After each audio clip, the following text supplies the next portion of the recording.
বিশ্বের প্রত্যেকটি ধর্মের ন্যায়, সত্য, দয়া, মায়া, মমতার গুরুত্ব রয়েছে অপরিসীম।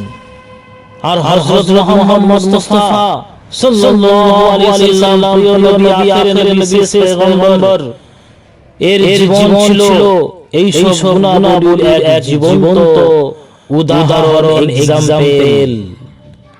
তিনি দাস মালিক ভেদাভেদ, নারী পুরুষের অসমতা ও সামাজিক জুলুমের বিরুদ্ধে অবস্থান নিয়ে সমাজে ন্যায় প্রতিষ্ঠার আহ্বান করেছিলেন।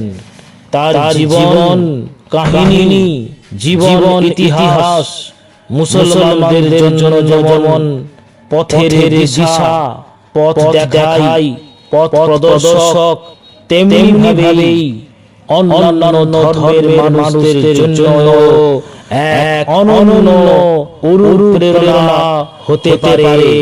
এই শিক্ষা আমাদের নিতে হবে।